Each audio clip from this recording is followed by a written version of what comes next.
All right, what's going on, everybody? Welcome to the right stream. We are in the right stream now. I don't know what. Okay, I'm still learning the software. Okay, but I think I just figured it out. Okay, trial and error. Hopefully I'm past the errors because I was missing something really simple with this software to go live in like the right spot, and I basically hit go live and didn't hit the new stream. It went on to the last stream. So apologies.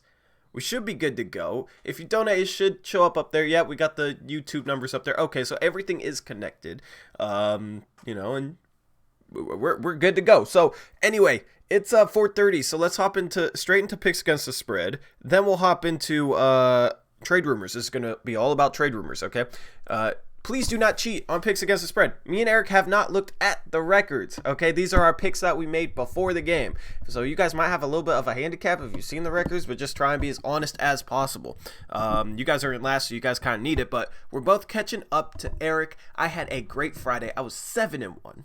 Eric was saying in that last podcast, he was saying, talk to me when you get above 500. Well, I'm above 500 now. Eric said, "What?" I know I'm talking a lot right now. Eric's 125 and 115. He finished 48 and 52 for January. I also finished 48 and 52 for January. So I was way behind him in January. I caught back up because I've had like 2-3 good days in a row. I'm 121 and 119. Chat, you're at 500 now too. So we're all on the upswing here. You guys went 6-2 Friday. They're only 5 games behind you for first. So everybody's all bunched up here. They went 50 and 50 for January, so they had the best month of all of us. So anyway, hopping into the first game. We got the Stingers back and everything. So we got the full package here. We got Washington against Golden State. Washington's favored by 5.5. I went with Washington. Golden State sucks.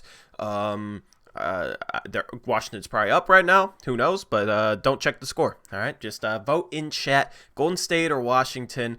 Do not vote more than once, and that way it makes it easy on Eric because he doesn't have to like not count certain votes that are there. All right, what do you got, Eric?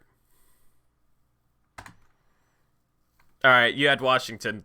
There you go. All right, we're gonna get fast through this. We got Charlotte and Orlando. Orlando was favored by 3.5. I think Orlando's lost like 9 out of 10 games or something like that. They're very injured. But the only team they beat was Charlotte at Charlotte, and now they're playing Charlotte at Charlotte again. Are you? Oh yeah, you are. You are. He didn't even give any reasoning to his pick, really, though. So he's Washington. All right, sorry.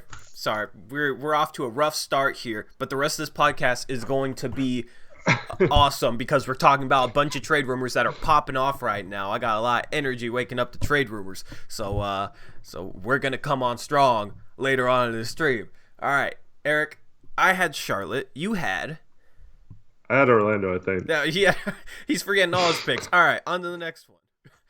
I was a little frustrated and drunk last night when I texted you my picks. You're making drunk picks. Yeah, I don't care. You know what? I got some good sleep. I worked hard on like merch and on these graphics and on a bunch of different stuff last night to get my mind off that. I don't even want to talk about that. That was a traumatic experience. Most devastating loss I've ever.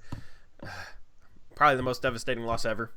Because I'm not even going to talk about it. All right, Cleveland. In Cleveland, going against the Knicks. Cleveland's favored by 1. I'm taking the Knicks. The Knicks are a better team, I think. I don't know. The first 3 games are all trash teams. Not super interesting games, but hard to pick ones, though. Chat's overwhelmingly going with Cleveland. It's 11-2 right now in the votes. And you're going with the Knicks? I guess Cleveland's winning. I'm going with the Knicks. Yeah, they must be. Remove that. All right. Indiana. The problem is we had a lot of 4 p.m. games too. That's what sucks about this and going live a little bit later than usual. But Indiana against Dallas. Indiana's favored by 4.5. I'm taking Indiana. Dallas is without Doncic. Almost took Dallas. This was a very hard game to pick, but just rolling with Indiana. Who did I take? You took Indiana. Just roll with whatever. All right. All right. Next game. I think this is also a 4 p.m. game because it's in Brooklyn. It's Brooklyn against Phoenix. Brooklyn is favored by 2.5. That's not enough. I took Brooklyn. You took the Suns. It's weird telling you your picks. I got it now. Alrighty. No, I took Brooklyn, man. Did you? Yep. I'm gonna have to double check your things. I'm gonna have to check your text. Yep. Oh, I saw I saw BRK. PHI, and I was thinking it was Phoenix for that one. Okay, yeah. Eric took Brooklyn. Just write it down for yourself as Brooklyn, and we're good to go. All right. Atlanta and Boston. Boston is favored by 5.5 points. That's not enough for that. So I doubled down on Boston because Boston's much better than Atlanta. This also is probably a 4 p.m. game because it's in Atlanta. Jeez, everything's a 4 p.m. game. Anyway, I'm doubling down on Boston. I'm also doubling down on Boston.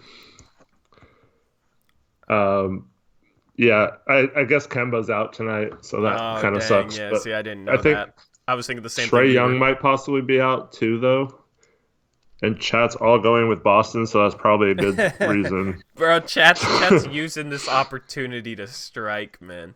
All right, that looks like that's going to be Chat's double down too. All right, we're all double down on the same game.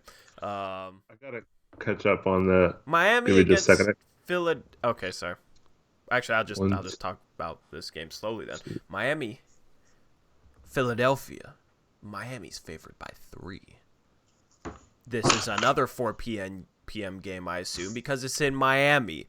This is game number 7. Why is every game on the East Coast, bro? Today's East Coast Day, I guess. Like, these are all East Coast games. I went with Miami because Miami's a good home team. Philadelphia's been struggling. I think Embiid's come back by now, right? I haven't been paying attention to like the box scores of the Sixers. I just know they've been losing a lot of games. Yeah, Embiid is back. Yeah. So I'm going with Miami. I'm gonna take Philly. I just have a funny feeling they're gonna have a good game. Funny feelings sometimes. Yeah. That's as good of a gauge as anything right there. Detroit, Memphis favored by 6.5 at home. That's not enough. Detroit sucks. Memphis right now is a playoff team. We're trying to catch them, but I think they pull out this game, win by 10, 11 points or so. Yeah, I guess Rose is out for this game too, so I like Memphis big in this one. Detroit's screwed. So Memphis for both of us. Just tell me if I need to slow down. I've been rolling through this fast, but we're on the second to last game. I just want to get into the trade rooms. Sacramento is favored. I misspelled Sacramento on the line below Sacramento, which I spelled right. But Sacramento is favored by 2 against Minnesota. I'm rolling with Sacramento. The first time I've picked Sacramento in maybe over a month. It's been a while since I picked them, but I'm rolling with the Kings.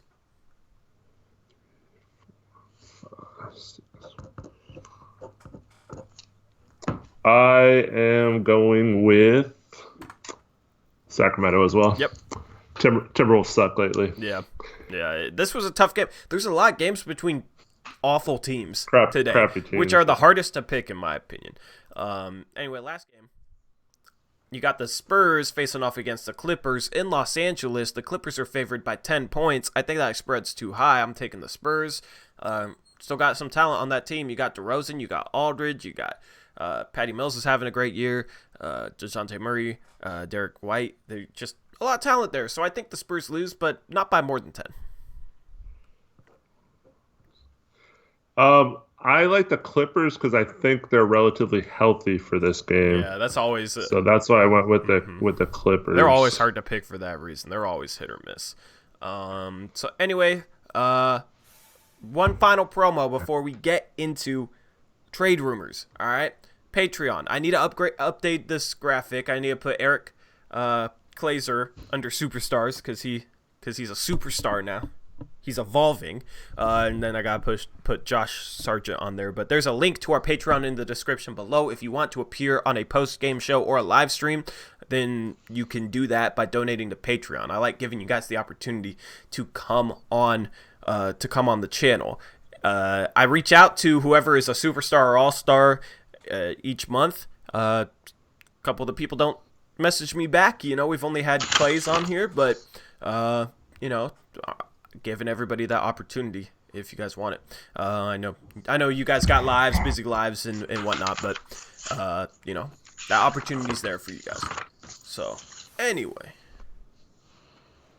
we got trade rumors, bro. So Eric's been writing down trade rumors. I was up all night working on a bunch of stuff, making sure the stream was ready to go, making sure other stuff was ready to go. I literally woke up and hopped on the stream within 10 minutes, so I haven't even had a chance to look to anything. Eric filled me in on a bit of it, but I don't know.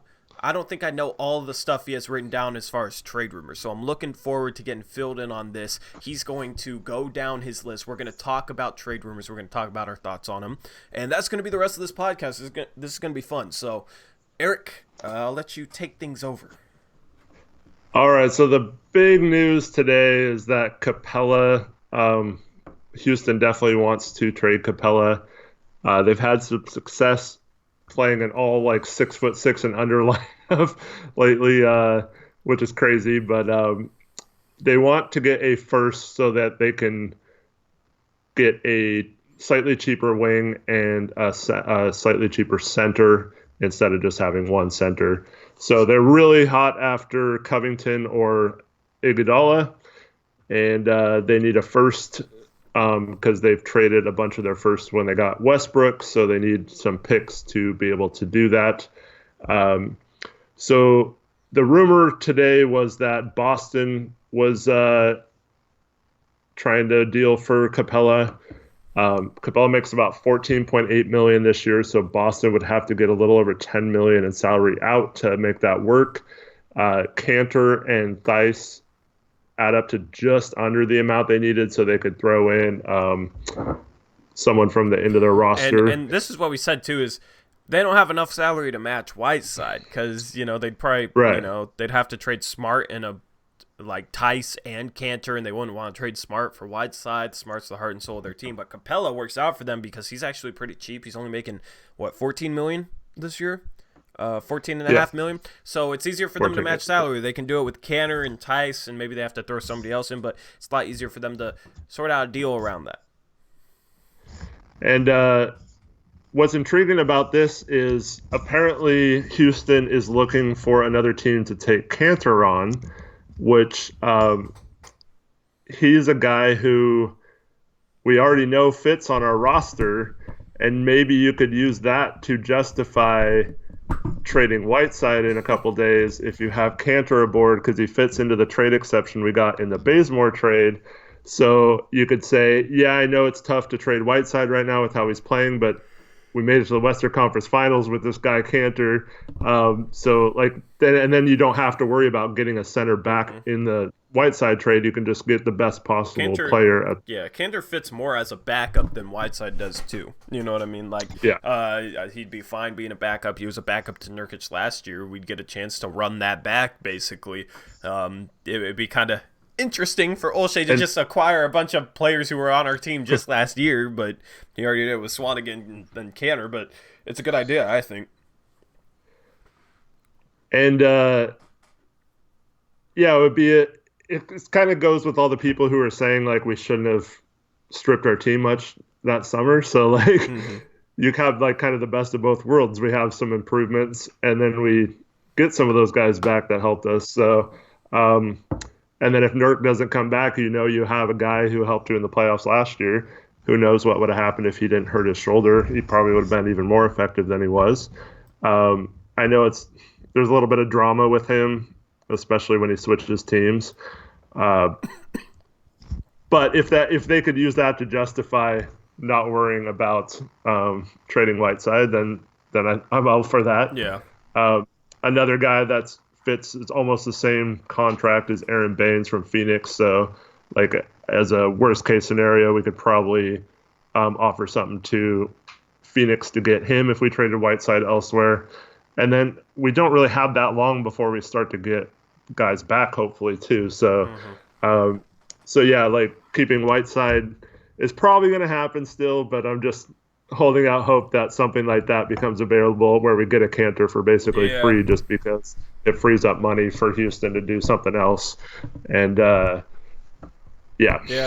hopefully that's what happens. Yeah, we need a cheap center replacement for Whiteside. The thing is, man, I keep looking at this. Like, when we get healthy, we have 5 front court players that are all probably deserving of minutes. You know what I mean? Like, we have Melo, Collins, Nurkic, Scal, and I'm forgetting. And if we ended up getting a big at the deadline or keeping Whiteside, we'd have Nurkic, Collins, Scal, Melo, and then either Whiteside or whatever big we got back. That would be a logjam. That would give Stotts some tough decisions. I assume he just bench Scal. But it'll be interesting. It'll be interesting to see if there's a rumor about Portland being interested in a backup center, because that might tell you, okay, they may be looking to move Whiteside. But Capela would be a good fit for Boston, I think.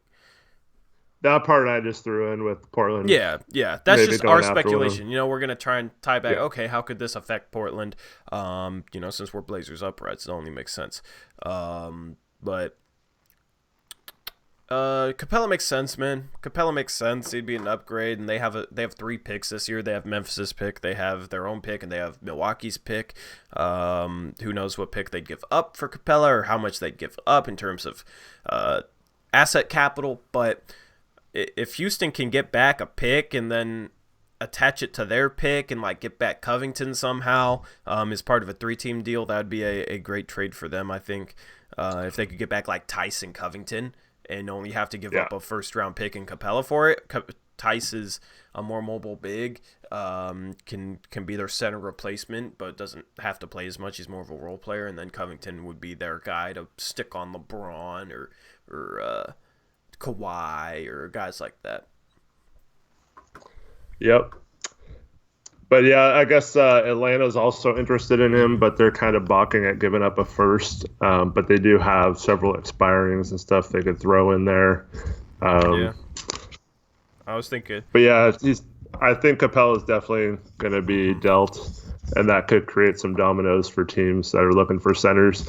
And if anyone's wondering why Capela is an option for some of these teams, like Tori said, he makes $14.8 million versus Whiteside, who makes over $27 million. So a team like Boston can't easily get to the same amount that they would need to get Whiteside. Same with a team like, I guess, the LA Clippers are also somewhat interested in him. I hope Houston doesn't get Harrell back. That would be bad. I don't know why.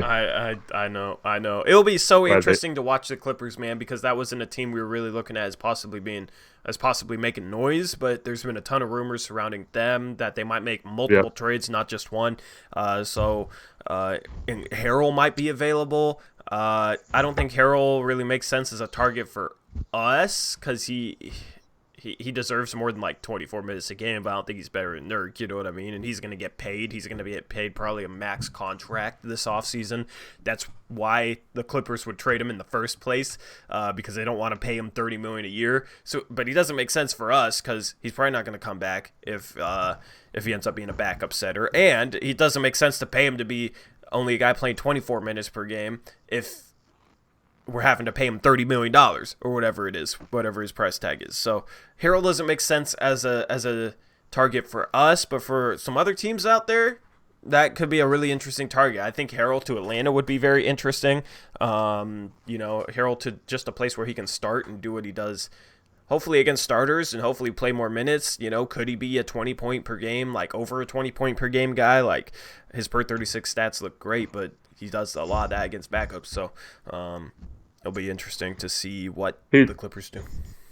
He's in that Drummond range too, where he's only 26, so he can help a contending team or a rebuilding team. It's not because Whiteside's 30, so he's kind of more just contending teams or teams trying to make the playoffs. He doesn't really fit in a long-term rebuild situation, so it opens up a lot more trades if they're a few years younger. Tommy Thompson says we won't trade Whiteside. We're going to plug someone into the TPE.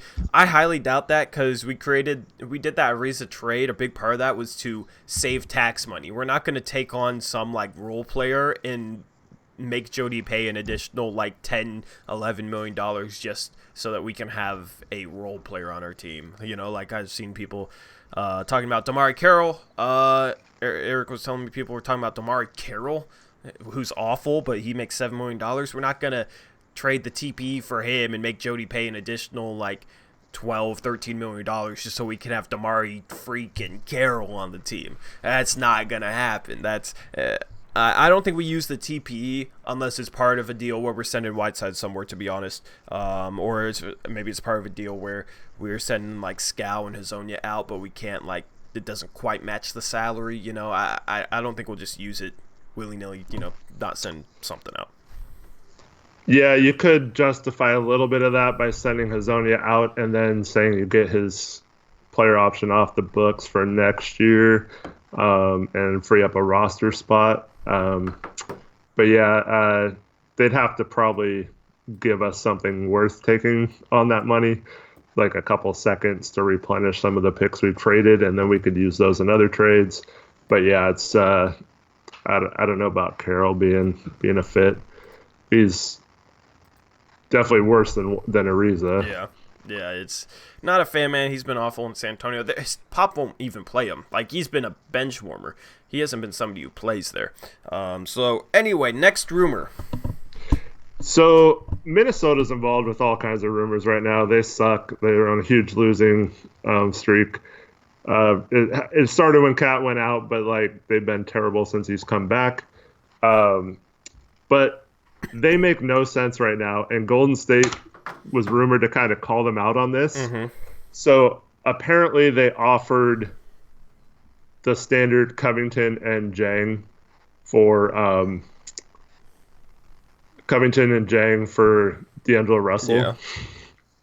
And Golden State was like, well, yeah, maybe if you throw in like 2 picks. And they were like, oh, like we're kind of like, I guess they were balking at 1 pick. What? So Golden State's like, wait a minute.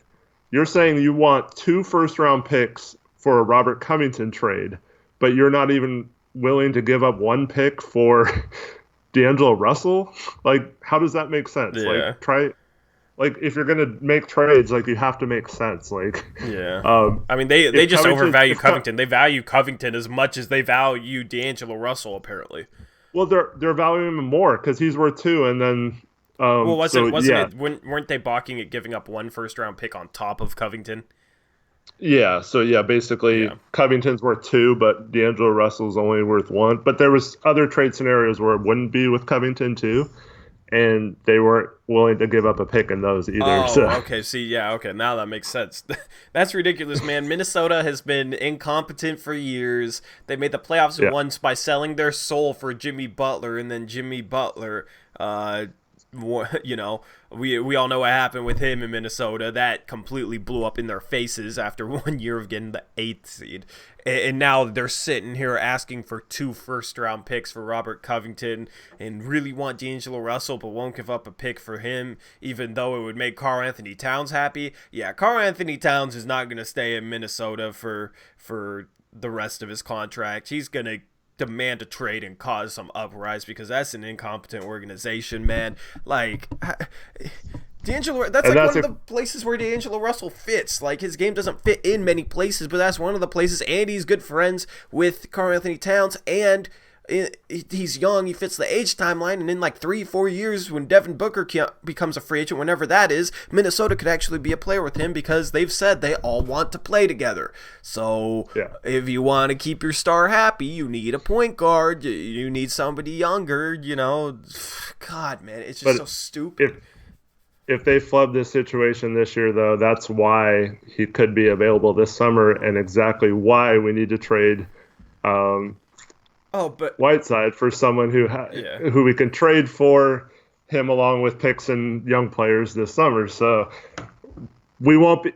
I can already see it now. We're gonna keep Whiteside, and then Cat's gonna become available this summer, and they're not gonna want CJ because they're rebuilding, and that doesn't make any sense to trade Cat for CJ when he's like 4 or 5 years older than him. So like, we're gonna be in a situation where they might like some of our young guys and we could be offering 3 first-round picks in the future or something, and we can't make a trade work because we don't have the contracts to match up with them. And then people will be like, oh, you never make a big trade for a star, like it was available and you don't do it.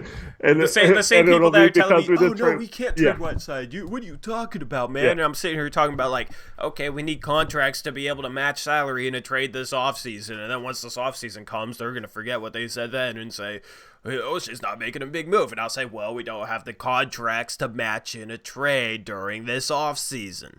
That's how I see it going down, and it's gonna be funny, but it's also going to be seriously frustrating. But just let me just say this though: if they're asking for 2 first-round picks for Robert Covington, they're gonna ask right. for Well, like the entire Portland Trailblazers franchise and fan base and concession stand workers and like 20 first-round picks for Cat, because they've already shown that they overvalue the hell out of Covington. So the price is going to be like insanely steep on Karl Anthony Towns, and they're so incompetent. I could see them sitting here and saying, well, look at what the Clippers traded for Paul George. We want a similar package of assets, without the context of, okay, the Clippers traded that much for Paul George so they could also land Kawhi Leonard. It's basically right. like for Paul George and Kawhi Leonard. But I can see like the Minnesota Timberwolves, with how illogical they're being, sitting here and saying, oh, look at that package they got for Paul George. We want similar return for Karl Anthony Towns. Oh, man. Yeah. So apparently the Knicks are trying to get in for D'Angelo Russell now, and that's kind of, it's interesting because they do need like a star guard type. Mm-hmm. But yeah, I don't know.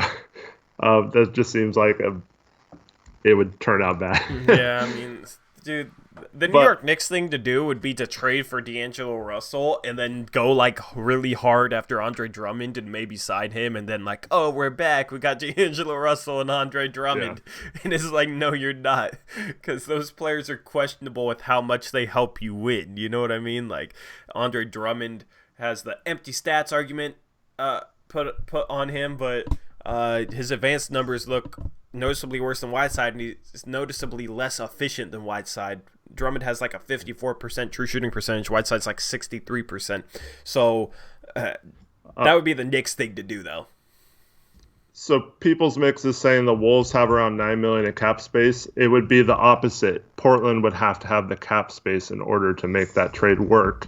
So yeah, they'd have to. Like you're backwards. We can't trade less salary and bring back more to Portland when they're the ones under the cap. We'd have to be under the cap that much to accept the difference in the salary, if that makes sense. But the whole point is, I think he knew that and just got mixed up on that. Yeah, you're good. I think our whole point all along is, best case scenario would be to have Dame, CJ, Nurk, and Cat, and not have to trade Nurk. Because I think those 4 could play together, but there's no point in us. Yeah, we might have like $10 million in cap space if we let Ariza go, but that makes no sense because we have a $10 million traded player exception. So cap space is out of the question for us. That's without Ariza, People's Mix. Yeah. So yeah, Brian Scalabrine, let me get to this. So apparently the Knicks offered Kevin Knox, Ntilikina, Alonzo Trier, and Bobby Portis, along with a second-round pick for D'Angelo Russell. And then these incompetent franchises. Yeah. And then Golden State said any D'Angelo Russell trade will have to include Mitchell Robinson and a first-round pick. Yeah. And they were like, no. Yeah. Why would they want that, man? Well, come on. Kevin Knox has been literally hot trash. Literally probably a bust, even though he wasn't even drafted that high. He was drafted with the 9th pick, but like that dude has looked like he doesn't fit in the NBA. He doesn't really have an NBA future. Same with Ntilikina. Bobby Portis is an expiring contract, and he's overrated. He can't defend, and he's not efficient in his overall game. And then what was the other player? Alonzo Trier, another horrible defender who needs the ball in his hands, who stops the ball, like doesn't fit with that roster, and a second-round pick. Well, that's a bunch of garbage. Like, come on, man. Like, Mitchell Robinson would be a good fit on that. Yeah, Mitchell Robinson. If they were able to draft like James Wiseman and have Mitchell Robinson and James Wiseman, that would be scary. And Draymond. Yeah. But no, that New York is trying to pawn their garbage off on the Warriors and trying to get back diamonds. It doesn't make sense, man. Anyway, then But yeah, so it's kind of funny how like trade stuff's coming out. is this one that Brian But Scalabrine just posted real? The Knicks and Hornets have had trade talks centered around Julius Randle per Kevin O'Connor. I can look at Kevin O'Connor's Twitter if you don't know. I haven't seen that Okay, one let me look today. at Kevin O'Connor's Twitter. It'll take me a second. We can talk about that. Oh yeah, that Well, is just got tweeted they out. could give an expiring Mm-hmm. and a first. Why? I don't, I don't know. Charlotte, don't do it, man. That would make Yeah, PJ Washington is almost as good as Julius Randle is, and PJ Washington's it a just rookie. happened. Did it just happen? So like it actually happened, or Oh the tweet just no, happened. the tweet just happened. Okay, you tripped me out, and then I misread the tweet. Um, the Knicks and Hornets okay, have had trade talks involving Julius Randle per yeah, league sources. PJ Washington's almost as good as Julius Randle, and he's a rookie. So I don't know why they'd go after Julius Randle. Because Julius Randle isn't a center. He's not a small forward. He's only a power forward. But that's the same thing with PJ Washington. He's not a center. He's not a small forward. He's only a power forward. So yeah. you're gonna. They need a big type. Oh, dude! Like if I'm New York and Charlotte really wants him, I'm like give us PJ Washington because they need a for the future. And PJ Washington has been a solid player this year. PJ Washington's looking good. I think he'll be a good NBA player for a long, long time. That trade would make no sense for the Hornets, but they do have. They could trade like Biombo's expiring. They could trade Marvin Williams expiring. Kid Gilchrist expiring, and they might have to add on a little bit onto that, but it definitely seems possible. Yeah, and then there was some other rumors in addition to the Rockets, the Mavs, and Bucks were also interested in Robert Covington. Mm-hmm. Um, I guess it must have been a future first, but the oh no, that was for Iggy. So Memphis said Bucks could have Iggy if they included a future first, and I guess they've kind of balked at that. Iggy's already come out and said he will sit out the season if he's still on Memphis, God. which I think is still crazy, and he's being kind of a diva, but whatever. And then let's see what else. Lakers and Hornets, back to the Hornets again, are both interested in Bogdanovich from Sacramento. Yeah, we kind of knew the Lakers were interested in Bogdanovich. Weren't they trying Yeah. to trade Kuzma for him, apparently? I mean, I wish we would go out there and get Bogdanovich, but we'd have to trade Whiteside. Or we'd have to trade Ariza, but Sacramento can't take Ariza back, so we'd have to trade Whiteside. Yeah. I hope Bogdanovich doesn't get traded because he's a guy who I think we'd have a chance of getting in free agency, but it'd probably have to be a sign and trade. So like, the odds aren't high of that, obviously. But I think Bogdanovich would want to play here because he's really cool with Dame, and I think he's cool with Nurkic too. Like he's cool with players on this team. This system, the STOTS system, the free. Do what you want type of system. Yeah. I don't know. I feel like he'd look at what we do here and be like, oh, I want to be a part of that. I don't know. Bogdanovich, I feel like could be a good target for us in a sign and trade this summer. But if he gets traded somewhere, they're not going to let him go because he will be a restricted free agent. So that team will have the ability to hang on to him. The only Yeah. way he'd be gettable in a sign and trade is if he stays with the Sacramento Kings. So I'm hoping he doesn't get traded because that's a target that I actually like. And if Whiteside goes somewhere, if a team that's over the cap wants Whiteside, we could sign and trade Whiteside out, whatever their salary is, maybe try and send some of it to Sacramento, take on some of it. We have a trade player exception for that. And then Whiteside's outgoing salary counts as, what could match Bogdanovich if we bring him in. Obviously, that's being really creative, and that's like two guys being signed and traded in one deal, which is very, very rare. We saw once last year, maybe twice, but it's not likely. But I like having that option there as like a Hail Mary. You know what I mean? Yeah. I know you're cringing at Yeah. any mention of sign and trades, but Yeah, so I actually have been looking into this a lot today about sign and trades. So I went back through because Woj and Bobby Marks and several other national guys are saying that like basically sign and trades are going to be a thing now based on there being 10 last summer Mm-hmm. or 10 people that got signed and traded. Um, Hold on, I'm reading this. Eric Glazer has this like big trade thing. Covington, Boston. Thunder getting there. Who did the Thunder trade though? The Thunder aren't trading a player out in that deal, so how did they reduce salary? I don't know. Um, three first round So picks is too much for Covington, and I don't know where they'd come from, but yeah, 4-team trades. Typing them out in chat isn't easy. Isn't easy. You guys can trade. You guys can if you guys have trade ideas, and you want my opinion on them, tweet them at me. Take a screenshot of a trade machine page. Take a screenshot of a trade machine page. It doesn't traded player exceptions don't work in that. So if you say, okay, this player is taken on with the trade player exception, I can tell if it like works or not under CBA. But search snipping tool if you're on Windows and learn how to use that. That's what I use to take all my screenshots and that type of stuff.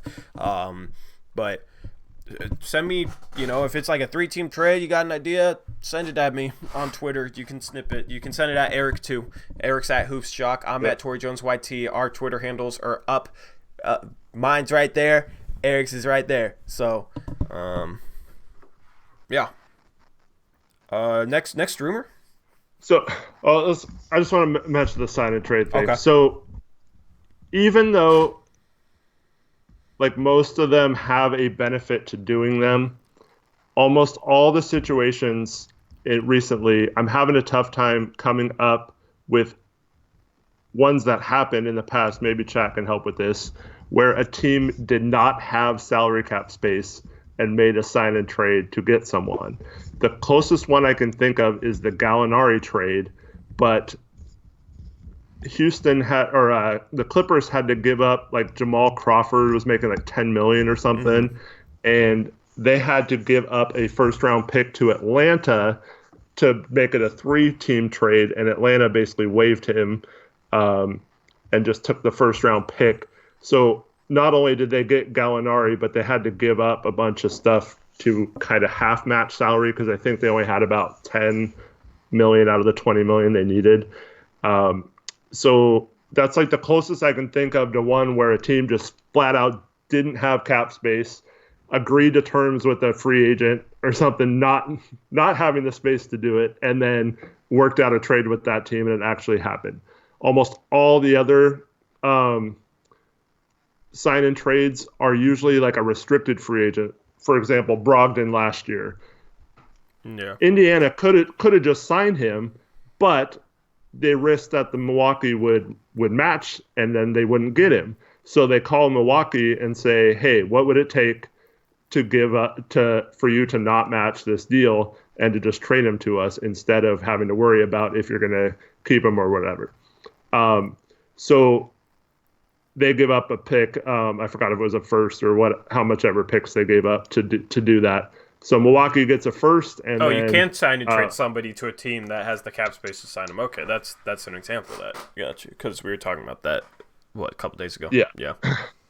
And then so someone mentioned Kyle O'Quinn to the Knicks, and I think he was the same situation. He was a restricted free agent, so it wasn't a huge contract, so they didn't want Orlando to match. So they're like, "Hey, we'll give you a second if you just let him go or whatever," and that's fine.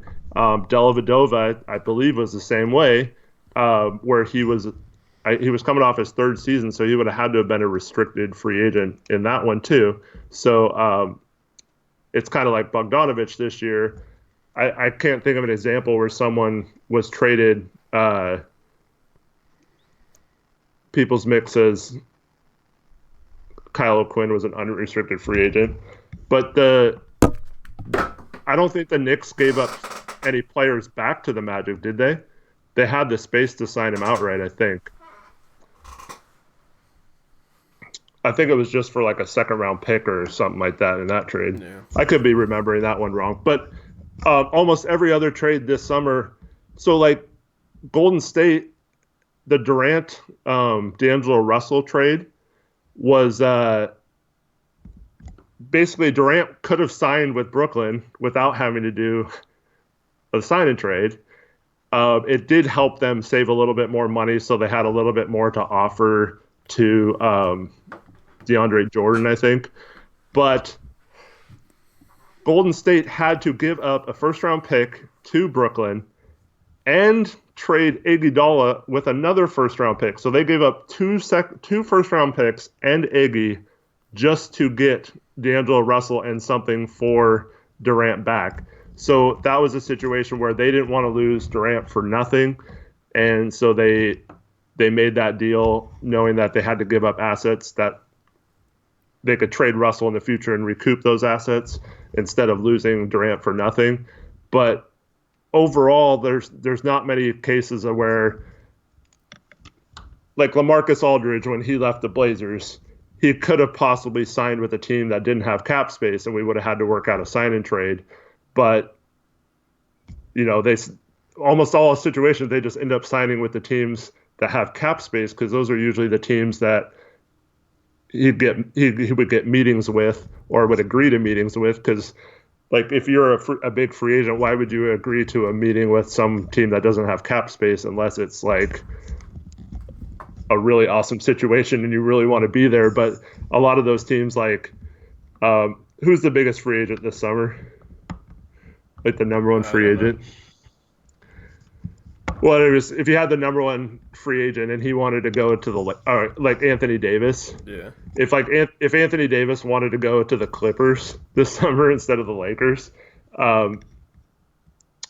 so how can the Clippers get him and keep Paul George and Kawhi Leonard? Because he's not going to want to go there if one of those guys isn't there anymore, right?